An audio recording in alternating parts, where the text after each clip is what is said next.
ਸਤਿ ਸ਼੍ਰੀ ਅਕਾਲ। World news bulletin ਦੇਖ ਰਹੇ ਸਾਰੇ ਦਰਸ਼ਕਾਂ ਦਾ ਸਵਾਗਤ ਹੈ। ਮੈਂ ਹਾਂ ਗੁਰਿੰਦਰ ਸਿੰਘ। ਖਬਰਾਂ ਦੀ ਸ਼ੁਰੂਆਤ ਕਰ ਲੈਂਦੇ ਹਾਂ ਹੈਡਲਾਈਨਸ ਦੇ ਨਾਲ।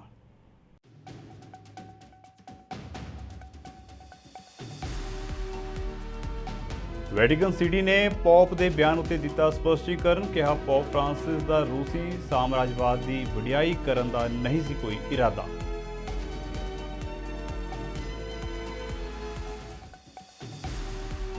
नेपाल ਨੂੰ 10 ਵਿਕਟਾਂ ਦੇ ਨਾਲ ਹਰਾ ਕੇ ਭਾਰਤ ਨੇ ਸੁਪਰ 4 ਦੇ ਲਈ ਕੀਤਾ ਕੁਆਲੀਫਾਈ। 10 ਸਤੰਬਰ ਨੂੰ ਮੁੜ ਆਮੋ ਸਾਹਮਣੇ ਹੋਣਗੇ ਭਾਰਤ ਤੇ ਪਾਕਿਸਤਾਨ।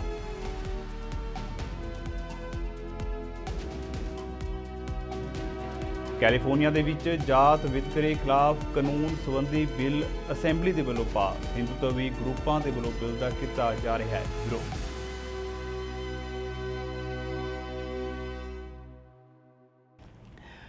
ਤੇ ਹੁਣ ਖਬਰਾਂ ਵਿਸਥਾਰ ਦੇ ਨਾਲ। ਅਮਰੀਕਾ ਦੇ ਨਿਵਾਡਾ ਸੂਬੇ ਦੇ ਵਿੱਚ ਹਰ ਸਾਲ ਬਰਨਿੰਗ ਮੈਨ ਫੈਸਟੀਵਲ ਦੇ ਵਿੱਚ ਸ਼ਾਮਲ ਹੋਣ ਦੇ ਲਈ ਵੱਡੀ ਗਿਣਤੀ ਵਿੱਚ ਲੋਕ ਇਕੱਠੇ ਹੁੰਦੇ ਨੇ।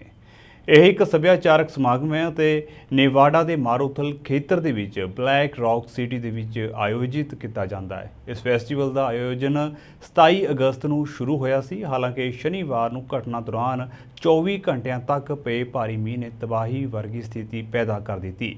ਮੀਂਹ ਕਾਰਨ ਸਾਰਾ ਰੇਗਿਸਤਾਨੀ ਇਲਾਕਾ ਚਿੱਕੜ ਦੇ ਵਿੱਚ ਤਬਦੀਲ ਹੋ ਗਿਆ, ਜਿਸ ਕਾਰਨ ਲੋਕ ਉੱਥੋਂ ਬਾਹਰ ਨਹੀਂ ਨਿਕਲ ਸਕੇ ਅਤੇ ਕਈ ਦਿਨਾਂ ਤੱਕ ਉੱਥੇ ਹੀ ਫਸੇ ਰਹੇ। ਸਮਾਗਮ ਦੇ ਪ੍ਰਬੰਧਕਾਂ ਨੇ ਦੱਸਿਆ ਹੈ ਕਿ ਸੋਮਵਾਰ ਨੂੰ ਸਥਿਤੀ ਵਿੱਚ ਕੁਝ ਸੁਧਾਰ ਹੋਣ ਤੋਂ ਬਾਅਦ ਹੁਣ ਲੋਕਾਂ ਨੂੰ ਹੌਲੀ-ਹੌਲੀ ਬਾਹਰ ਕੱਢਿਆ ਜਾ ਰਿਹਾ ਹੈ। ਹਾਲਾਂਕਿ ਲੋਕਾਂ ਨੂੰ ਇਕੱਠੇ ਨਾ ਨਿਕਲਣ ਦੀ ਸਲਾਹ ਦਿੱਤੀ ਗਈ ਹੈ ਤਾਂ ਜੋ ਸੜਕਾਂ ਉੱਤੇ ਜਾਮ ਨਾ ਲੱਗੇ। There was a brief double rainbow. It provided us with a lot of energy. The people in our camp were very generous. Those with RVs invited us in when it was, very wet out. And I don't know, my feet are dry and I'm warm, so I'm happy. Goldfish was playing near the playground. And I was there with a couple of my campmates, and it started to rain, and we hunkered there for a while and waited for a little and headed back. And it was just kind of like, okay, we'll see what happens and deal with it as we can. I had an amazing burn. I got to spend an amazing amount of quality time with my brother, who is kind of nomadic, so we don't get to see him a lot, and it was nice to be very close and to get closer this week. I think I will come back, yes. I don't know if it will be next year or an every year thing, but I would like to come back and see it again. Maybe a bit more of the dust I've heard so much about, but not seen. Well, I got a cold, but other than that, I've been having a really good past couple days. If I didn't have the cold and I didn't have a friend who I was hoping to give a better Burning Man experience to, I think this would have been my best couple nights at Burning Man. Oh, we're going to have a hefty late fee for the RV. No matter what we can do at this point, we're going to have that because it's going to take a long time to clean that after this. The RV cleaning is probably the most disappointing thing about the mud. Bharat ਦੇ ਵਿੱਚ ਜਾਤ ਵਿਵਸਥਾ ਦੇ ਕਾਰਨ ਦਲਿਤ ਭਾਈਚਾਰੇ ਉੱਤੇ ਬਹੁਤ ਜ਼ੁਲਮ ਕੀਤੇ ਜਾਂਦੇ ਨੇ ਅਤੇ ਇਹ ਸਿਲਸਿਲਾ ਹਜ਼ਾਰਾਂ ਸਾਲਾਂ ਤੋਂ ਜਾਰੀ ਹੈ। ਤੇ ਭਾਰਤ ਦੇ ਲੋਕ ਜਿਹੜੇ ਕਿ ਅਮਰੀਕਾ ਵਰਗੇ ਮੁਲਕਾਂ ਦੇ ਵਿੱਚ ਜਾ ਵਸੇ ਨੇ ਤੇ ਉਹ ਲੋਕ ਆਪਣੀ ਇਸ ਜਾਤ ਵਿਵਸਥਾ ਨੂੰ ਅਜੇ ਵੀ ਨਹੀਂ ਛੱਡ ਰਹੇ। ਪਰ ਹੁਣ ਕੈਲੀਫੋਰਨੀਆ ਅਮਰੀਕਾ ਦਾ ਪਹਿਲਾ ਅਜਿਹਾ ਸੂਬਾ ਬਣਨ ਜਾ ਰਿਹਾ ਜਿੱਥੇ ਜਾਤ ਆਧਾਰਿਤ ਵਿਤਕਰੇ ਦੇ ਖਿਲਾਫ ਬਕਾਇਦਾ ਇੱਕ ਕਾਨੂੰਨ ਲਾਗੂ ਹੋਵੇਗਾ। ਦੱਸਦੇ ਕਿ ਇਸ ਸੰਬੰਧੀ ਬਹੁਤ ਸਾਰੇ ਜਾਤੀਵਾਦ ਲੋਕਾਂ ਦੇ ਵੱਲੋਂ ਇਸ ਬਿੱਲ ਦਾ ਵਿਰੋਧ ਕੀਤਾ ਜਾ ਰਿਹਾ ਹੈ। ਕੈਲੀਫੋਰਨੀਆ ਅਮਰੀਕਾ ਦਾ ਪਹਿਲਾ ਅਜਿਹਾ ਸੂਬਾ ਬਣਨ ਜਾ ਰਿਹਾ ਹੈ ਜਿੱਥੇ ਜਾਤ ਆਧਾਰਿਤ ਵਿਤਕਰੇ ਦੇ ਖਿਲਾਫ ਬਕਾਇਦਾ ਇੱਕ ਕਾਨੂੰਨ ਲਾਗੂ ਹੋਵੇਗਾ। ਇਸ ਸੰਬੰਧੀ ਬਿੱਲ ਬੀਤੀ 28 ਅਗਸਤ ਦੀ ਤਰੀਕ ਨੂੰ ਸਟੇਟ ਅਸੈਂਬਲੀ ਨੇ ਸਰਬਸੰਮਤੀ ਨਾਲ ਪਾਸ ਕਰ ਦਿੱਤਾ। ਇਹ ਬਿੱਲ ਸੂਬੇ ਦੇ ਸੈਨੇਟਰ ਆਇਸ਼ਾ ਵਾਹਬ ਨੇ ਤਿਆਰ ਕੀਤਾ ਸੀ ਅਤੇ ਮਾਰਚ ਵਿੱਚ ਲਿਆਂਦਾ ਸੀ। ਵਾਹਬ ਅਫਗਾਨੀ ਮੂਲ ਦਾ ਅਮਰੀਕਨ ਡੈਮੋਕ੍ਰੇਟ ਹੈ। ਇਸ ਤਰ੍ਹਾਂ ਇਸ ਬਿੱਲ ਦੇ ਕਾਨੂੰਨ ਬਣਨ ਦਾ ਰਾਹ ਪੱਧਰਾ ਹੋ ਚੁੱਕਿਆ ਹੈ। ਅਗਲੇ ਪੜਾਅ ਦੇ ਵਿੱਚ ਇਸ ਦੀ ਪੜਚੋਲ ਹੋਵੇਗੀ ਅਤੇ ਉਸ ਤੋਂ ਬਾਅਦ ਇਸ ਨੂੰ ਸੈਨੇਟ ਦੇ ਵਿੱਚ ਪੇਸ਼ ਕੀਤਾ ਜਾਵੇਗਾ। ਪੁਰਜ਼ੋਰ ਸੰਭਾਵਨਾ ਹੈ ਕਿ ਸੈਨੇਟ ਵੀ ਇਸ ਨੂੰ ਪਾਸ ਕਰੇਗੀ, ਜਿਸ ਤੋਂ ਬਾਅਦ ਗਵਰਨਰ ਇਸ ਉੱਪਰ ਆਪਣੀ ਮੋਹਰ ਲਾ ਦੇਵੇਗਾ ਅਤੇ ਇਹ ਕਾਨੂੰਨ ਬਣ ਜਾਵੇਗਾ। ਬੁਨਿਆਦੀ ਤੌਰ ਉਤੇ ਇਹ ਦੱਖਣੀ ਏਸ਼ੀਆਈ ਭਾਈਚਾਰਿਆਂ ਖਾਸ ਕਰਕੇ ਹਿੰਦੂ ਭਾਈਚਾਰੇ ਦੇ ਵਿੱਚ ਪ੍ਰਚਲਿਤ ਜਾਤ ਸਿਸਟਮ ਨੂੰ ਸੱਟ ਮਾਰਦਾ ਹੈ ਅਤੇ ਇਸ ਦੇ ਵਿੱਚ ਜਾਤੀ ਵਿਤਕਰੇ ਦੀ ਰੋਕਥਾਮ ਯਕੀਨੀ ਬਣਾਈ ਜਾਵੇਗੀ। ਇਸ ਤੋਂ ਪਹਿਲਾਂ ਅਮਰੀਕਾ ਦੇ ਵਿੱਚ ਸਿਆਟਲ ਸ਼ਹਿਰ ਦੀ ਸਥਾਨਕ ਕਮੇਟੀ ਨੇ ਅਜਿਹਾ ਕਾਨੂੰਨ ਲਾਗੂ ਕੀਤਾ ਸੀ। ਜਾਤੀ ਵਿਤਕਰੇ ਦਾ ਅਮਲ ਅਮਰੀਕਾ ਦੇ ਤਕਨਾਲੋਜੀ ਸੈਕਟਰ ਸਾਹਮਣੇ ਆਉਂਦਾ ਰਿਹਾ ਹੈ, ਜਿਸ ਦੇ ਵਿੱਚ ਭਾਰਤੀ ਮੂਲ ਦੇ ਲੋਕ ਜਿਨ੍ਹਾਂ ਦੇ ਵਿੱਚ ਬਹੁ ਗਿਣਤੀ ਹਿੰਦੂ ਧਰਮ ਦੇ ਪੈਰੋਕਾਰਾਂ ਦੀ ਹੈ, ਉਹਨਾਂ ਦਾ ਬੋਲਬਾਲਾ ਰਿਹਾ ਹੈ। ਜਾਤੀ ਵਿਤਕਰੇ ਦੇ ਕਾਰਨ ਹਿੰਦੂ ਸਵਰਨ ਜਾਤਾਂ ਨੂੰ ਇਸ ਖੇਤਰ ਦੇ ਵਿੱਚ ਰੁਜ਼ਗਾਰ ਅਤੇ ਤਰੱਕੀ ਦੇ ਪੱਖ ਤੋਂ ਤਰਜੀਹ ਦਿੱਤੀ ਜਾਂਦੀ ਰਹੀ ਹੈ। ਮਾਈਕਰੋਸਾਫਟ, ਗੂਗਲ, ਐਪਲ ਅਤੇ ਹੋਰ ਤਕਨਾਲੋਜੀ ਦੇ ਨਾਲ ਸੰਬੰਧਿਤ ਕੰਪਨੀਆਂ ਦੇ ਵਿੱਚ ਕੰਮ ਕਰਦੀਆਂ ਅਖੌਤੀ ਨੀਵੀਆਂ ਜਾਤਾਂ ਦੀਆਂ ਇੰਜੀਨੀਅਰ ਔਰਤਾਂ ਦੀ ਇੱਕ ਜਥੇਬੰਦੀ ਨੇ ਇਸ ਵਿਤਕਰੇ ਦਾ ਮੁੱਦਾ ਜ਼ੋਰ-ਸ਼ੋਰ ਨਾਲ ਚੁੱਕਿਆ ਸੀ, ਜਿਸ ਤੋਂ ਬਾਅਦ ਅਮਰੀਕਾ ਦੇ ਵਿੱਚ ਇਹ ਇੱਕ ਵੱਡਾ ਮੁੱਦਾ ਬਣ ਗਿਆ। ਅਮਰੀਕਾ ਦੇ ਵਿੱਚ ਸੂਬਾਈ ਪੱਧਰ ਉੱਤੇ ਕਿਤੇ ਵੀ ਪਹਿਲਾਂ ਅਜਿਹਾ ਕਾਨੂੰਨ ਨਹੀਂ ਸੀ, ਕਿਉਂਕਿ ਉੱਥੇ ਜਾਤੀ ਵਿਤਕਰੇ ਵਰਗਾ ਕੋਈ ਵੀ ਵਰਤਾਰਾ ਨਹੀਂ ਸੀ। ਇਸ ਸੰਬੰਧੀ ਘਟਨਾਵਾਂ ਪਿਛਲੇ ਕੁਝ ਸਮੇਂ ਤੋਂ ਸਾਹਮਣੇ ਆਈਆਂ ਨੇ। ਇਸ ਸੰਬੰਧੀ ਕਾਨੂੰਨ ਦੇ ਲਾਗੂ ਹੋਣ ਨਾਲ ਇਸ ਕਿਸਮ ਦਾ ਵਿਤਕਰਾ ਕਰਨ ਵਾਲਿਆਂ ਦੀ ਖੈਰ ਨਹੀਂ ਹੋਵੇਗੀ। 2003 ਦੇ ਵਿੱਚ ਯੂਨੀਵਰਸਿਟੀ ਆਫ ਪੈਂਸਿਲਵੇਨੀਆ ਵੱਲੋਂ ਕੀਤੀ ਗਈ ਇੱਕ ਸਟੱਡੀ ਮੁਤਾਬਕ ਭਾਰਤ ਤੋਂ ਅਮਰੀਕਾ ਦੇ ਵਿੱਚ ਪ੍ਰਵਾਸ ਕਰਕੇ ਆਏ ਦਲਿਤ ਇਸ ਵਿਤਕਰੇ ਦਾ ਸਭ ਤੋਂ ਵੱਧ ਸ਼ਿਕਾਰ ਨੇ। ਤਕਨਾਲੋਜੀ ਦੇ ਖੇਤਰ ਦੇ ਵਿੱਚ ਜਿਨ੍ਹਾਂ ਲੋਕਾਂ ਦਾ ਕਬਜ਼ਾ ਹੈ, ਉਹਨਾਂ ਦੇ ਵਿੱਚ 90% ਭਾਰਤੀ ਨੇ। ਇਕੁਐਲਿਟੀ ਲੈਬ ਦੇ ਵੱਲੋਂ ਕੀਤੇ ਗਏ ਇੱਕ ਸਰਵੇਖਣ ਦੇ ਮੁਤਾਬਕ ਅਮਰੀਕਾ ਦੇ ਵਿੱਚ ਰਹਿੰਦੇ 67% ਦਲਿਤਾਂ ਦੀ ਇਹ ਸ਼ਿਕਾਇਤ ਹੈ ਕਿ ਉਹਨਾਂ ਨੂੰ ਕੰਮ ਵਾਲੀਆਂ ਥਾਵਾਂ ਉੱਤੇ ਉਹਨਾਂ ਦੀ ਜਾਤ ਨੂੰ ਲੈ ਕੇ ਤੰਗ ਪਰੇਸ਼ਾਨ ਕੀਤਾ ਜਾਂਦਾ ਹੈ, ਜਦੋਂ ਕਿ 27% ਦਲਿਤਾਂ ਦਾ ਇਹ ਕਹਿਣਾ ਹੈ ਕਿ ਜਾਤੀ ਆਧਾਰ ਉੱਪਰ ਉਹਨਾਂ ਨੂੰ ਜ਼ਬਾਨੀ ਅਤੇ ਸਰੀਰਕ ਹਮਲਿਆਂ ਦਾ ਸ਼ਿਕਾਰ ਬਣਾਇਆ ਜਾਂਦਾ ਹੈ। ਮਈ 2021 ਦੇ ਵਿੱਚ ਅਮਰੀਕੀ ਜਾਂਚ agency federal bureau of investigation ਨੇ ਨਿਊ ਜਰਸੀ ਦੇ ਰੋਬਿਨਵਿਲੇ ਟਾਊਨਸ਼ਿਪ ਦੇ ਵਿੱਚ ਅਕਸ਼ਰਧਾਮ ਮੰਦਿਰ ਵਿਖੇ ਛਾਪਾ ਮਾਰਿਆ ਸੀ ਤਾਂ ਕਿ ਭਾਰਤ ਦੀਆਂ ਅਖੌਤੀ ਛੋਟੀਆਂ ਜਾਤਾਂ ਦੇ ਲੋਕਾਂ ਕੋਲੋਂ ਜਬਰੀ ਕਰਵਾਈ ਜਾਂਦੀ ਮਜ਼ਦੂਰੀ ਦਾ ਪਤਾ ਲਾਇਆ ਜਾ ਸਕੇ। ਉਸ ਮੌਕੇ ਘੱਟੋ ਘੱਟ 90 ਅਜਿਹੇ ਮਜ਼ਦੂਰਾਂ ਦੀ ਉੱਥੋਂ ਬੰਦ ਖਲਾਸੀ ਇਸੇ ਏਜੰਸੀ ਨੇ ਕਰਵਾਈ ਸੀ। ਅਪ੍ਰੈਲ 2022 ਦੇ ਵਿੱਚ ਗੂਗਲ ਕੰਪਨੀ ਨੇ ਭਾਰਤੀ ਮੂਲ ਦੀ ਅਮਰੀਕਨ ਦਲਿਤ ਐਕਟਿਵਿਸਟ ਥੇਨਮੋਜੀ ਸੁੰਦਰਾ ਰਾਜਨ ਦੇ ਨਾਲ ਵੰਨ ਸੁਵੰਨਤਾ ਅਤੇ ਬਰਾਬਰੀ ਵਿਸ਼ੇ ਉੱਪਰ ਗੱਲਬਾਤ ਦਾ ਸ਼ੋਅ ਕਰਵਾਉਣ ਦੀ ਵਿਉਂਤ ਬਣਾਈ ਸੀ, ਪਰ ਉਸ ਨੂੰ ਰੱਦ ਕਰ ਦਿੱਤਾ ਗਿਆ। ਅਜਿਹਾ ਉਸ ਉੱਪਰ ਹਿੰਦੂ ਵਿਰੋਧੀ ਹੋਣ ਦਾ ਦੋਸ਼ ਲਾਉਣ ਵਾਲੇ ਕੰਪਨੀ ਦੇ ਮੁਲਾਜ਼ਮਾਂ ਦੇ ਦਬਾਅ ਅਧੀਨ ਕੀਤਾ ਗਿਆ। ਇਸ ਪਿਛੋਕੜ ਦੇ ਵਿੱਚ ਅਮਰੀਕਾ ਦਾ ਕੈਲੀਫੋਰਨੀਆ ਸਟੇਟ ਜਾਤੀ ਵਿਤਕਰੇ ਨੂੰ ਗੈਰ ਕਾਨੂੰਨੀ ਐਲਾਨਣ ਦੇ ਬਿਲਕੁਲ ਨੇੜੇ ਪੁੱਜ ਚੁੱਕਿਆ ਹੈ। ਜਦੋਂ ਇਹ ਰਸਮੀ ਤੌਰ ਉੱਤੇ ਕਾਨੂੰਨ ਬਣ ਜਾਵੇਗਾ ਤਾਂ ਇਹ ਸਿਰਫ ਅਮਰੀਕਾ ਦੀ ਹੀ ਨਹੀਂ ਸਗੋਂ ਪੂਰੀ ਦੁਨੀਆ ਦੀ ਅਹਿਮ ਘਟਨਾ ਹੋ ਨਿਬੜੇਗੀ। ਅਮਰੀਕਾ ਦੇ ਵਿੱਚ ਹਿੰਦੂਤਵ ਦਾ ਸਮਰਥਨ ਕਰਨ ਵਾਲਾ ਭਾਰਤੀ ਡਾਇਸਪੋਰਾ ਇਸ ਕਾਨੂੰਨ ਦੀ ਆਮਦ ਤੋਂ ਕਾਫੀ ਚਿੰਤਤ ਦੱਸਿਆ ਜਾ ਰਿਹਾ ਹੈ। ਭਾਰਤ ਵਿੱਚ ਹਿੰਦੂਤਵੀ ਫਾਸ਼ੀਵਾਦੀ ਜਥੇਬੰਦੀ RSS ਅਤੇ ਉਸ ਦੀਆਂ ਸਹਾਇਕ ਜਥੇਬੰਦੀਆਂ ਜਿਹੇ ਕਾਨੂੰਨ ਦੀ ਤਜਵੀਜ਼ ਦਾ ਪਹਿਲਾਂ ਤੋਂ ਹੀ ਵਿਰੋਧ ਕਰ ਰਹੀਆਂ ਨੇ। ਜਦੋਂ ਸਿਆਟਲ ਦੀ ਸਿਟੀ ਕੌਂਸਲ ਅਤੇ ਕੈਨੇਡਾ ਦੇ ਵਿੱਚ ਟੋਰਾਂਟੋ ਦੀ ਸਕੂਲ ਸਿੱਖਿਆ ਬੋਰਡ ਨੇ ਜਾਤੀ ਵਿਤਕਰੇ ਦੇ ਵਿਰੋਧ ਵਿੱਚ ਨਿਯਮ ਬਣਾਏ ਸਨ ਤਾਂ RSS ਅਤੇ ਉਸ ਦੇ ਸਿਆਸੀ ਵਿੰਗ ਭਾਜਪਾ ਨੇ ਇਸ ਨੂੰ ਹਿੰਦੂਫੋਬਿਕ ਕਹਿ ਕੇ ਨਿੰਦਿਆ ਸੀ।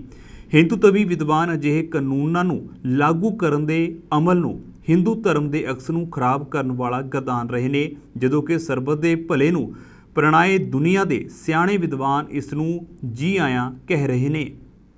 Bureau report, Satluj TV. Pope Francis Mongolia ਦੀ ਪਹਿਲੀ ਪੋਪ ਯਾਤਰਾ ਤੋਂ ਬਾਅਦ ਸੋਮਵਾਰ ਨੂੰ ਰੋਮ ਪਰਤ ਆਏ। ਉਹਨਾਂ ਆਪਣੇ ਲੋਕਾਂ ਅਤੇ ਗੁਆਂਢੀ ਚੀਨ ਦੇ ਲੋਕਾਂ ਦੀ ਪ੍ਰਸ਼ੰਸਾ ਕੀਤੀ।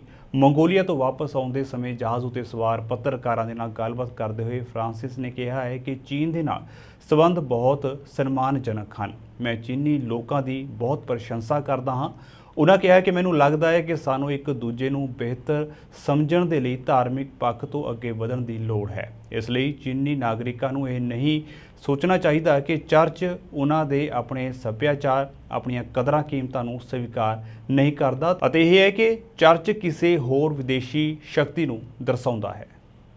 ਪੋਪ ਫਰਾਂਸਿਸ ਨੇ ਕਿਹਾ ਹੈ ਕਿ ਰੂਸ ਉਤੇ ਉਹਨਾਂ ਦੀਆਂ ਟਿੱਪਣੀਆਂ ਦਾ ਸਹੀ ਮਤਲਬ ਨਹੀਂ ਸਮਝਿਆ ਗਿਆ। ਪੋਪ ਨੇ ਕਿਹਾ ਹੈ ਕਿ ਉਹਨਾਂ ਦਾ ਇਰਾਦਾ ਰੂਸ ਦੇ ਨੌਜਵਾਨ ਨਾਗਰਿਕਾਂ ਨੂੰ ਉਹਨਾਂ ਦੀ ਸੱਭਿਆਚਾਰਕ ਵਿਰਾਸਤ ਦੀ ਯਾਦ ਦਿਵਾਉਣਾ ਸੀ।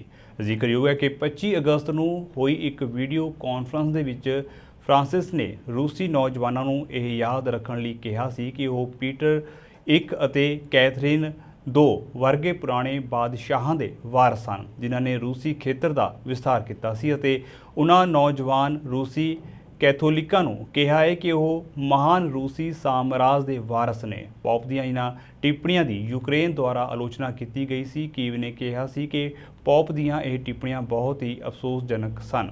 ਫਰਾਂਸਿਸ ਨੇ ਪਿਛਲੇ ਮਹੀਨੇ ਕੀਤੀਆਂ ਟਿੱਪਣੀਆਂ ਦਾ ਜਵਾਬ ਦਿੰਦਿਆਂ ਕਿਹਾ ਹੈ ਕਿ ਜਦੋਂ ਮੈਂ ਇਹ ਕਿਹਾ ਸੀ ਤਾਂ ਮੈਂ ਸਾਮਰਾਜਵਾਦ ਬਾਰੇ ਨਹੀਂ ਸੋਚ ਰਿਹਾ ਸੀ। ਫਰਾਂਸ ਸਰਕਾਰ ਨੇ ਸਕੂਲ ਦੀ ਯੂਨੀਫਾਰਮ ਨੂੰ ਲੈ ਕੇ ਇੱਕ ਵਾਰ ਫਿਰ ਵੱਡਾ ਫੈਸਲਾ ਲਿਆ ਹੈ। ਫਰਾਂਸ ਦੇ ਸਿੱਖਿਆ ਮੰਤਰੀ ਨੇ ਦੱਸਿਆ ਹੈ ਕਿ ਸਰਕਾਰੀ ਸਕੂਲਾਂ ਦੇ ਵਿੱਚ ਅਬਾਇਆ ਪਹਿਨਣ ਉੱਤੇ ਪਾਬੰਦੀ ਹੋਵੇਗੀ। ਇੱਥੇ ਦੱਸ ਦਈਏ ਕਿ ਅਬਾਇਆ ਇੱਕ ਪੂਰੀ ਲੰਬਾਈ ਦਾ ਢਿੱਲੀ ਫਿਟਿੰਗ ਵਾਲਾ ਪਹਿਰਾਵਾ ਹੈ ਜੋ ਮੁਸਲਮਾਨ ਔਰਤਾਂ ਦੁਆਰਾ ਪਹਿਨਿਆ ਜਾਂਦਾ ਹੈ। ਫਰਾਂਸ ਨੇ ਪਹਿਲਾਂ ਸਕੂਲਾਂ ਦੇ ਵਿੱਚ ਸਿਰ ਦੇ ਸਕਾਰਫ ਪਹਿਨਣ ਉੱਤੇ ਪਾਬੰਦੀ ਲਗਾਈ ਸੀ ਅਤੇ ਫਿਰ 2010 ਤੋਂ ਜਨਤਕ ਤੌਰ ਉੱਤੇ ਪੂਰੇ ਚਿਹਰੇ ਦੇ ਨਕਾਬ ਪਹਿਨਣ ਉੱਤੇ ਪਾਬੰਦੀ ਲਗਾ ਦਿੱਤੀ। ਹਾਲਾਂਕਿ ਫਰਾਂਸ ਦੇ ਇਹਨਾਂ ਫੈਸਲਿਆਂ ਖਿਲਾਫ ਵਿਰੋਧ ਪ੍ਰਦਰਸ਼ਨ ਹੋਏ ਪਰ ਪਾਬੰਦੀਆਂ ਅਜੇ ਵੀ ਜਾਰੀ ਨੇ। ਫਰਾਂਸ ਨੇ ਰਾਜ ਦੇ ਸਕੂਲਾਂ ਦੇ ਵਿੱਚ ਧਾਰਮਿਕ ਚਿੰਨ੍ਹਾਂ ਉੱਤੇ ਸਖਤੀ ਨਾਲ ਪਾਬੰਦੀ ਲਗਾਈ ਹੈ ਅਤੇ ਮੁਸਲਮਾਨਾਂ ਦੀ ਵੱਧਦੀ ਆਬਾਦੀ ਨੂੰ ਵੇਖਦੇ ਹੋਏ ਨਿਯਮ ਬਣਾਉਣ ਲਈ ਸੰਘਰਸ਼ ਕੀਤਾ ਹੈ। ਫ੍ਰੈਂਚ ਪਬਲਿਕ ਸਕੂਲਾਂ ਦੇ ਵਿੱਚ ਵੱਡੇ ਕ੍ਰਾਸ ਜਾਂ ਇਸਲਾਮੀ ਹੈੱਡ ਸਕਾਰਫ ਪਹਿਨਣ ਦੀ ਇਜਾਜ਼ਤ ਵੀ ਨਹੀਂ ਹੈ। ਸੋਕੇ ਦੇ ਨਾਲ ਪ੍ਰਭਾਵਿਤ ਸਪੇਨ ਦੇ ਵਿੱਚ ਭਾਰੀ ਮੀਂਹ ਕਾਰਨ ਅਚਾਨਕ ਹੜ੍ਹ ਆਉਣ ਨਾਲ 2 ਲੋਕਾਂ ਦੀ ਮੌਤ ਹੋ ਗਈ ਅਤੇ 3 ਲਾਪਤਾ ਹੋਏ ਨੇ। ਭਾਰੀ ਮੀਂਹ ਕਾਰਨ ਮੈਡਰਿਡ ਮੈਟਰੋ ਲਾਈਨ ਅਤੇ ਹਾਈ ਸਪੀਡ ਰੇਲ ਲਿੰਕ ਕੱਟੇ ਗਏ ਨੇ। ਰਾਜ ਦੇ ਮੌਸਮ ਵਿਗਿਆਨ ਦਫ਼ਤਰ ਏਮੇਟ ਦੇ ਅਨੁਸਾਰ ਹਫ਼ਤੇ ਦੇ ਅੰਤ ਦੇ ਵਿੱਚ ਤੂਫਾਨ ਨੇ ਲਗਭਗ ਪੂਰੇ ਦੇਸ਼ ਨੂੰ ਪ੍ਰਭਾਵਿਤ ਕੀਤਾ। ਐਤਵਾਰ ਨੂੰ ਤਟਵਰਤੀ ਪ੍ਰਾਂਤਾਂ ਕੈਡੀਜ਼, ਟੈਰਾਗੋਨਾ ਅਤੇ ਕੈਸਟੇਲੋ ਦੇ ਵਿੱਚ ਸਭ ਤੋਂ ਭਾਰੀ ਮੀਂਹ ਦਰਜ ਕੀਤਾ ਗਿਆ। ਨਾਈਜਰ ਦੇ ਪ੍ਰਧਾਨ ਮੰਤਰੀ ਅਲੀ ਮਹਾਮਾਨ ਲਾਮਿਨ ਜ਼ਾਈਨ ਨੇ ਨਿਆਮੀ ਦੇ ਵਿੱਚ ਇੱਕ ਪ੍ਰੈਸ ਕਾਨਫਰੰਸ ਨੂੰ ਸੰਬੋਧਨ ਕਰਦਿਆਂ ਕਿਹਾ ਹੈ ਕਿ ਉਹ ਪੱਛਮੀ ਅਫਰੀਕੀ ਬਲਾਕ ਇਕੋਵਾਸ ਦੇ ਨਾਲ ਇੱਕ ਸਮਝੌਤੇ ਉੱਤੇ ਪਹੁੰਚਣ ਦੀ ਉਮੀਦ ਕਰਦੇ ਨੇ। ਉਹਨਾਂ ਕਿਹਾ ਹੈ ਕਿ ਅਸੀਂ ਇਕੋਵਾਸ ਦੇ ਨਾਲ ਸੰਪਰਕ ਬੰਦ ਨਹੀਂ ਕੀਤਾ, ਅਸੀਂ ਸੰਪਰਕ ਜਾਰੀ ਰੱਖ ਰਹੇ ਹਾਂ। ਸਾਨੂੰ ਆਉਣ ਵਾਲੇ ਦਿਨਾਂ ਦੇ ਵਿੱਚ ਇੱਕ ਸਮਝੌਤੇ ਉੱਤੇ ਪਹੁੰਚਣ ਦੀਆਂ ਚੰਗੀਆਂ ਉਮੀਦਾਂ ਨੇ। ਜ਼ਿਕਰਯੋਗ ਹੈ ਕਿ ਇਕੋਵਾਸ ਨੇ 26 ਜੁਲਾਈ ਨੂੰ ਦੇਸ਼ ਦੇ ਲੋਕਤੰਤਰੀ ਤੌਰ ਉੱਤੇ ਚੁਣੇ ਗਏ ਰਾਸ਼ਟਰਪਤੀ ਮੁਹੰਮਦ ਬਾਜ਼ੂਮ ਨੂੰ ਬਾਗੀ ਫੌਜਾਂ ਦੇ ਤਖਤਾ ਪਲਟ ਕਰਨ ਤੋਂ ਬਾਅਦ ਨਾਈਜਰ ਵਿਰੁੱਧ ਭਾਰੀ ਪਾਬੰਦੀਆਂ ਲਗਾਈਆਂ ਹਨ। ਪਾਕਿਸਤਾਨ ਦੇ ਸਾਬਕਾ ਪ੍ਰਧਾਨ ਮੰਤਰੀ ਇਮਰਾਨ ਖਾਨ ਅਤੇ ਪੀਟੀਆਈ ਦੇ ਉਪ ਚੇਅਰਮੈਨ ਸ਼ਾਹ ਮਹਿਮੂਦ ਕੁਰੈਸ਼ੀ ਦੀਆਂ ਜ਼ਮਾਨਤ ਅਰਜ਼ੀਆਂ ਉੱਤੇ ਸੁਣਵਾਈ ਕਰ ਰਿਹਾ ਵਿਸ਼ੇਸ਼ ਅਦਾਲਤ ਦਾ ਜੱਜ 8 ਸਤੰਬਰ ਤੱਕ ਛੁੱਟੀ ਉੱਤੇ ਚਲਾ ਗਿਆ ਹੈ।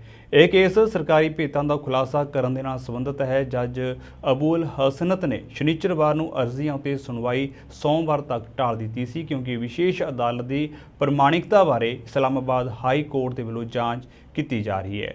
ਅੱਜ ਜਦੋਂ ਖਾਨ ਦੀ ਲੀਗਲ ਟੀਮ ਅਦਾਲਤ ਪੁੱਜੀ ਤਾਂ ਉਹਨਾਂ ਨੂੰ ਪਤਾ ਲੱਗਿਆ ਹੈ ਕਿ ਜੱਜ ਆਪਣੀ ਪਤਨੀ ਦੀ ਬਿਮਾਰੀ ਕਾਰਨ ਹਫ਼ਤਾ ਭਰ ਛੁੱਟੀ ਉੱਤੇ ਹੈ। ਇਸ ਤੋਂ ਬਾਅਦ ਟੀਮ ਇੱਕ ਹੋਰ ਜੱਜ ਦੀ ਅਦਾਲਤ ਵਿੱਚ ਗਈ ਅਤੇ ਜ਼ਮਾਨਤ ਅਰਜ਼ੀ ਸੁਣਨ ਦੀ अपील ਕੀਤੀ।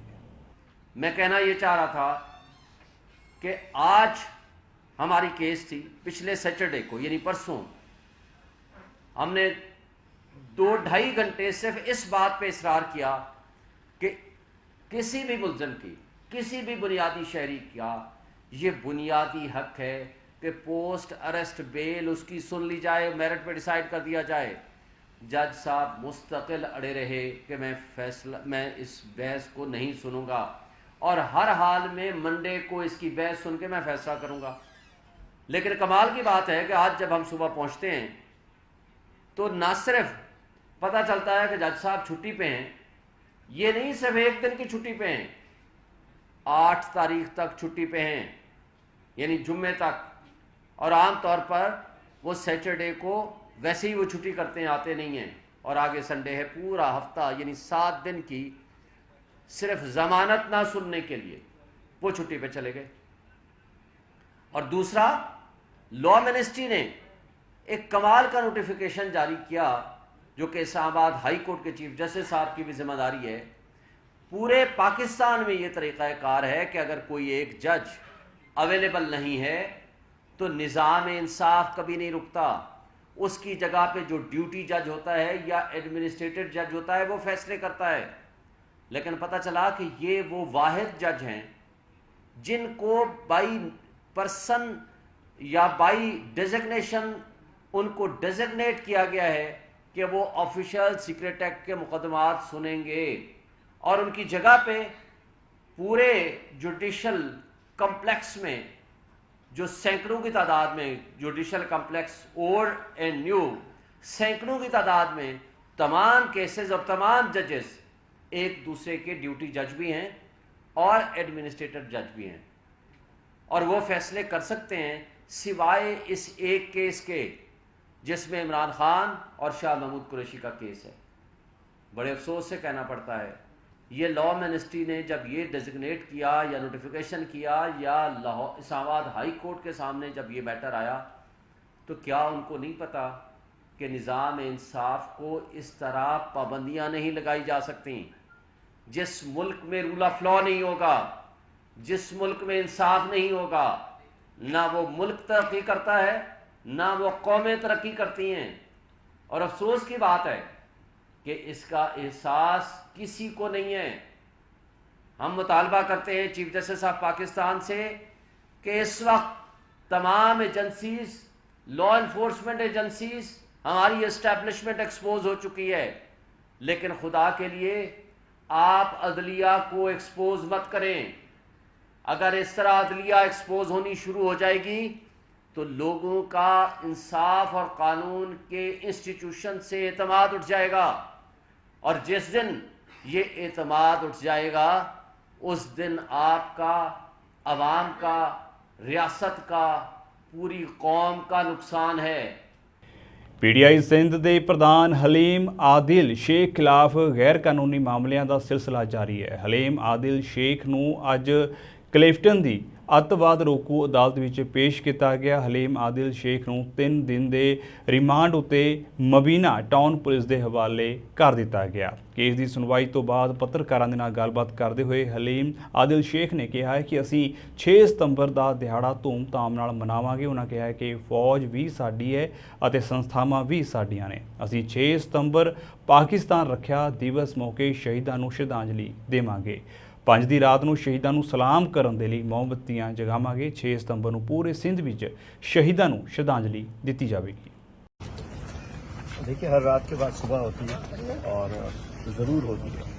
जब रात ज़्यादा तारीख हो जाए तो इंशाल्लाह सुबह बड़ी अच्छी होती है। और बात यह कि इस हथकड़ी के अंदर होने और इससे बाहर निकलने में सिर्फ ज़मीर बीच में अटकता है और एक गैरत और एक हया बीच में होती है। और मैं समझता हूँ कि ये इंशाल्लाह इंसाफ होगा, हक होगा। हमने अपने आप को अदालतों के सामने किया हुआ है और इंशाल्लाह अदालतों से पूरी हमें हक और इंसाफ की उम्मीद है। दूसरी बात जो मैं कहना चाह रहा हूँ कि कल है 6 सितंबर, यौम दिफा, यौम शोहदा, गाजियों का दिन, अफवाज का दिन। तो आज मैं सबको पैगाम देना चाहता हूँ कि कल पूरी कौम एक पैगाम दे कि पूरी कौम मजबूत है, मुस्तहकम है। हम अपने शोहदा के साथ हैं, अपने गाजियों के साथ हैं, अपनी अफवाज के साथ हैं। ये मैं इसलिए कह रहा हूं कि मेरा कप्तान, मेरा नेक्स्ट वजीर आजम और एक्स वजीर आजम इमरान खान साहब ये कह चुके हैं कि इस मुल्क में मुझसे भी ज़्यादा फौज ज़रूरी है। आज हमारे गाजियान, आज हमारे जो सरहदों पर लोग बैठे हुए हैं, उनकी वजह से हम आराम से सोते हैं। मुझे बड़े अफसोस से कहना पड़ रहा है कि इस वक्त कौम को इसलिए ज़्यादा कल आपको जोश जज्बे से 6 सितंबर मनाने की ज़रूरत है कि 2014 के बाद सबसे ज़्यादा अटैक हमारी अफवाज के ऊपर इस अगस्त के महीने में हुए हैं। तो कल पूरी कौम यकजा होकर, और हमने अपने चेयरमैन के अहकामात पर, मैं बेशक जेल में हूँ लेकिन अल्हम्दुलिल्लाह पार्टी काम कर रही है।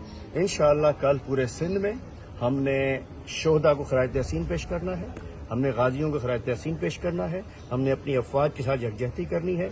आज रात 12 बजे से, आज रात 5 सितंबर की रात 12 बजे से इंशाअल्लाह शमें रोशन होना शुरू हो जाएंगी। मुख्तलिफ विजिल्स होंगी अपने अफवाज के लिए, कल सुबह से शोधा के फातिहा की जाएगी और शोधा पुलिस के हों, रेंजर्स के हों, अफवाज के हों, हमारे दीगर इदारों के हों। इंडिया को और हमारे दुश्मन ममालिक को सोचना चाहिए कि ये हमारे लोकल मामला आते हैं, लोकल इश्यूज हैं, सियासी मसले हैं, हल हो जाते हैं, लेकिन ये पूरी कौम मजबूत कौम है, मुस्तहकम पाकिस्तान के साथ है, मजबूत फौज है, मजबूत कौम के साथ है। इंशाल्लाह कौम, फौज, पाकिस्तान सब एक है, चक्कर में ना रहें और इंशाल्लाह हम अपने केसेस को फेस कर रहे हैं, मेरिट के ऊपर फेस करेंगे। और हमने आज तक इदारों की कोई ऐसी खिलाफ नहीं गए हैं, लेकिन ये केस तो हथकड़ी एक जेवर है और ये भी इज्जत वालों को मिलता है। ये जेवर हर बंदे के नसीब में पे नहीं आता, अगर हक के लिए हो, क्रिमिनल्स के लिए और चीज होती है। ਏਸ਼ੀਆ ਕੱਪ 2023 ਦੇ ਵਿੱਚ ਭਾਰਤ ਦੇ ਖਿਲਾਫ 10 ਵਿਕਟਾਂ ਦੀ ਹਾਰ ਦੇ ਨਾਲ ਆਪਣੀ ਮੁਹਿੰਮ ਖਤਮ ਹੋਣ ਤੋਂ ਬਾਅਦ ਨੇਪਾਲ ਦੇ ਕਪਤਾਨ ਰੋਹਿਤ ਪੌਡੇਲ ਨੇ ਖੁਲਾਸਾ ਕੀਤਾ ਹੈ ਕਿ ਉਹਨਾਂ ਦੀ ਟੀਮ ਨੇ ਭਾਰਤੀ ਕਪਤਾਨ ਰੋਹਿਤ ਸ਼ਰਮਾ ਅਤੇ ਬੱਲੇਬਾਜ਼ ਵਿਰਾਟ ਕੋਹਲੀ ਨਾਲ ਗੱਲ ਕੀਤੀ ਸੀ। ਮੈਚ ਤੋਂ ਬਾਅਦ ਪ੍ਰੈਸ ਕਾਨਫਰੰਸ ਦੇ ਵਿੱਚ ਨੇਪਾਲ ਦੇ ਕਪਤਾਨ ਨੇ ਕਿਹਾ ਹੈ ਕਿ ਅਸੀਂ ਰੋਹਿਤ ਅਤੇ ਵਿਰਾਟ ਦੇ ਨਾਲ ਗੱਲ ਕੀਤੀ ਹੈ ਅਤੇ ਉਹਨਾਂ ਨੇ ਸਾਨੂੰ ਕਾਫੀ ਤਜਰਬਾ ਦਿੱਤਾ ਹੈ ਅਤੇ ਇਹ ਸਾਡੇ ਲਈ ਕਾਫੀ ਫਾਇਦੇਮੰਦ ਹੋਵੇਗਾ। पौडेल ने यह भी कहा है कि वो अपनी कारगुजारी तो संतुष्ट हैं। I think overall very happy with the performance of the boys, especially with the bat. I think our openers did a very good job for us. In the middle order, I think we could have done better. I thought somewhere around 260 to 70 would be a good score for us. So overall, if you talk, then I think very good, happy with the performances of the boys. Yeah, I got the opportunity to talk with him. We didn't have too much time, but yeah, small chat with both of them. So yeah, very exciting times. I think in both the games, whenever the opponents were in the pressure situations, I thought they came out very well from that situations. We need to learn from that. Whenever we get pressure situation, we need to come out from there. So yeah, that was where the learning points, I think. We didn't got the opportunity to bowl against Virat because both the openers were till the last. So overall, I think as a bowling unit, the plan was simple, that just to stick in the good areas, good length areas, and because due to dew, it was really hard for bowlers to grip the ball. So yeah, it was challenging for them. Absolutely, it will be a great chance for all of us if we get opportunity in such tournaments. So yeah, we all are looking forward to those tournaments, because if we play in those tournaments, we'll get exposed to good quality bowlers, good quality batsmen. So yeah, we can see there where we stand. So yeah, it will be a good opportunity for all of us. Stalin ਦੇ ਬਿਆਨ ਤੋਂ ਬਾਅਦ ਮੁਰਦਿਆਂ ਦੇ ਵਿੱਚ ਵੀ ਜਾਨ ਪੈ ਚੁੱਕੀ ਹੈ। ਜਿਹੜੇ ਭਾਜਪਾ ਲੀਡਰ ਦੇਸ਼ ਦੇ ਵਿੱਚ ਵੱਧ ਰਹੀ ਮਹਿੰਗਾਈ, ਅੱਜ ਦਿਨ ਹੋ ਰਹੇ ਬਲਾਤਕਾਰ, ਮੁਸਲਮਾਨਾਂ ਦੇ ਢਾਹੇ ਜਾ ਰਹੇ ਘਰਾਂ ਨੂੰ ਲੈ ਕੇ ਚੁੱਪ ਸਨ, ਤਾਂ ਹੁਣ ਸਟਾਲਿਨ ਦੇ ਬਿਆਨ ਤੋਂ ਬਾਅਦ ਇਹ ਸਭ ਲੀਡਰ ਸਰਗਰਮ ਹੋ ਚੁੱਕੇ ਨੇ। ਇਹ ਮਾਮਲਾ ਇੱਥੋਂ ਤੱਕ ਵੱਧ ਚੁੱਕਿਆ ਹੈ ਕਿ ਭਾਜਪਾ ਵਾਲੇ ਸਟਾਲਿਨ ਦੇ ਵੱਲੋਂ ਸਨਾਤਨ ਧਰਮ ਸੰਬੰਧੀ ਦਿੱਤੇ ਬਿਆਨ ਪਿੱਛੇ ਰਾਹੁਲ गांधी ਨੂੰ ਜ਼ਿੰਮੇਵਾਰ ਦੱਸ ਰਹੇ ਨੇ। तो जो सनातन को ध्वंस करूंगा, ये जो मकसद है, ये खाली मकसद स्टालिन जी का बेटा का ही नहीं है। इस मकसद में पूरा कांग्रेस पार्टी है। और आज जो कांग्रेस पार्टी ने बोला कि ये फ्रीडम ऑफ स्पीच है, मैं उनको पूछना चाहूँ कि कल अगर मैं मुसलमान का खिलाफ ऐसा बयान दे दूँ या मैं क्रिश्चियनिटी का खिलाफ वो बयान दे दूँ, क्या कांग्रेस बोलेगा ये मेरा फ्रीडम ऑफ स्पीच है? अगर कोई लोग बोले, भारत का कोई भी लोग बोले कि इस्लाम को मैं ख़त्म कर दूंगा, ख़त्म हो जाना चाहिए कोरोना जैसा, या क्रिश्चियनी को ख़त्म करना चाहिए, क्या कांग्रेस तब भी बोलेगा ये फ्रीडम ऑफ स्पीच है? हमारा ये बात है, नाम हिंदुइज्म, नाम इस्लाम, ना क्रिश्चियन। आप ख़त्म करने का बात क्यों बोलता है, एनहिलेट करने का बात क्यों बोलता है? वो तो ठीक बात नहीं है। तो इसका जो मेन कल्प्रिट है और मेन जो किंग पिन है वो राहुल गांधी ही है। उनका इशारा में ही लोग ये सब बातें बोलते हैं। अभी 1 घंटे पहले रिपोर्ट आया है कि वो उन्होंने जो कमेंट किया था उस पे वो स्थिति उसी पे अटल है। वो मैं उनसे मैं बोला ना, उनसे मेरा प्रॉब्लम नहीं है, मेरा प्रॉब्लम कांग्रेस है। ये स्टालिन का बेटा जो बोलता है, या खारगे जो बोलते हैं, या कार्ति चिदम्बरम जो बोलते हैं, किसका इशारा में बोलता है? आप तो किंग पिन तक जाना पड़ेगा ना। रहेगी कांग्रेस? ये पूरा कांग्रेस का कॉन्स्पिरेसी है कि भारत में हिंदुइज्म और सनातन को खत्म करने का। तो इसीलिए भारत का लोग को ये समझना चाहिए, मुसलमान भी नहीं चाहते कि हिंदू खत्म हो, कोई क्रिश्चियन भी नहीं चाहते हिंदू खत्म हो, खाली कांग्रेस ही चाहते कि हिंदू खत्म हो जाए। ਦੇਸ਼ ਦੇ ਵਿੱਚ ਨਾ ਤਾਂ ਗਰੀਬਾਂ ਦੀ ਗੱਲ ਹੋ ਰਹੀ ਹੈ, ਨਾ ਮਹਿੰਗਾਈ ਦੀ, ਨਾ ਲੋਕਾਂ ਦੀ ਸੁਰੱਖਿਆ ਦੀ ਤੇ ਨਾ ਸਿੱਖਿਆ ਦੀ। ਜੇਕਰ ਗੱਲ ਹੋ ਰਹੀ ਹੈ ਤਾਂ ਹਿੰਦੂ ਮੁਸਲਮਾਨਾਂ ਦੀ, ਈਸਾਈਅਤ ਦੀ ਤੇ ਜਾਂ ਫਿਰ ਦੇਸ਼ ਦੇ ਸੰਵਿਧਾਨ ਦੇ ਵਿੱਚ ਇੰਡੀਆ ਦਾ ਨਾਮ ਬਦਲਣ ਦੀ। ਨਵੀਂ ਚਰਚਾ ਉਦੋਂ ਸ਼ੁਰੂ ਹੋਈ ਜਦੋਂ G20 ਸੰਮੇਲਨ ਦੇ ਸੱਦੇ ਪੱਤਰ ਦੇ ਵਿੱਚ ਰਾਸ਼ਟਰਪਤੀ ਨੂੰ ਪ੍ਰੈਜ਼ੀਡੈਂਟ ਆਫ ਇੰਡੀਆ ਨਹੀਂ ਸਗੋਂ ਪ੍ਰੈਜ਼ੀਡੈਂਟ ਆਫ ਭਾਰਤ ਲਿਖਿਆ ਗਿਆ, ਜਿਸ ਤੋਂ ਬਾਅਦ ਇੱਕ ਚਰਚਾ ਛਿੜ ਚੁੱਕੀ ਹੈ। ਇਸ ਬਾਰੇ ਗੱਲਬਾਤ ਕਰਦੇ ਹਾਂ ਭਾਜਪਾ ਦੇ ਰਾਜ ਸਭਾ ਮੈਂਬਰ हरनाथ यादव ने की कहा, आओ सुनते हैं। कि देश के लोगों को भारत शब्द बोलना चाहिए, दूसरा कोई शब्द नहीं बोलना चाहिए। भारत, इस देश का जो नाम है वो भारत है, दूसरा कोई नाम नहीं। और दूसरे भारत में जो भारत शब्द में जो जज्बा है, जो भारत एक प्राणवान है, उससे हमको ऊर्जा मिलती है, एक श्रद्धा का भाव उस हमारा प्रकट होता है, वो इंडिया में दूर दूर तक नहीं है। और ये जो इंडिया शब्द है अंग्रेजियों ने, उनकी दृष्टि में हम जाहिल कौम थे भारत के लोग, और दुनिया के अंदर जहाँ जहाँ उनको लगता था कि ये जाहिल लोग हैं, आपराधिक प्रवृत्ति के लोग हैं, मूर्ख लोग हैं, ऐसे लोगों को उन्होंने इंडिया शब्द दिया है। लेकिन हमारे यहाँ कुछ ऐसे विकृत मानसिकता के तत्व हैं, लोग हैं, जो कहते हैं, वो लोग गुमराह करते कि वो अंग्रेज सिंध की ओर से आए थे तो वो सिंध बोल नहीं पाते थे, इंड बोलते थे, तो धीरे धीरे करके इंडिया हो गया। मैं उन मूर्ख लोगों से, पागल लोगों से, ये शब्द जानबूझ के मैं प्रयोग कर रहा हूँ, आप ध्यान रखिएगा, ये पूछना चाहता हूँ कि सिंध से यदि इंडिया हो गया तो वहाँ इंडोनेशिया में सिंध नदी कहाँ थी? एंग्लो इंडियन जिस क्षेत्र में रहते हैं वहाँ सिंध नदी कहाँ थी? तमाम ऐसे देश हैं जिसके अंदर इंड शब्द लगा, वहाँ कहाँ थी? तो ये इंडिया शब्द एक अंग्रेजों के द्वारा दी हुई हमारे लिए गाली है, इसलिए इंडिया शब्द जाना चाहिए। भारत शब्द जो है हमारी सांस्कृतिक पृष्ठभूमि का, सांस्कृतिक संपदा का, सांस्कृतिक हमारी पहचान का एक प्रतीक है, इसलिए होना चाहिए, इसलिए भारत होना चाहिए। दूसरे, माननीय प्रधानमंत्री जी ने स्वयं ये अनेक बार कहा है कि जितने भी गुलामी की प्रतीक हैं, दासता के प्रतीक हैं, वो सब भारत भूमि से जाना चाहिए। उसी कड़ी में मेरा ये मत है कि संविधान में संशोधन करना चाहिए और उसमें भारत शब्द जोड़ना चाहिए। और अंत में सो फिलहाल ਦੇ ਲਈ ਵਰਲਡ ਨਿਊਜ਼ ਬੁਲਟਨ ਦੇ ਵਿੱਚ ਇੰਨਾ ਹੀ ਤੇ ਹੁਣ ਮੈਨੂੰ ਇਜਾਜ਼ਤ ਦਿਓ। ਧੰਨਵਾਦ।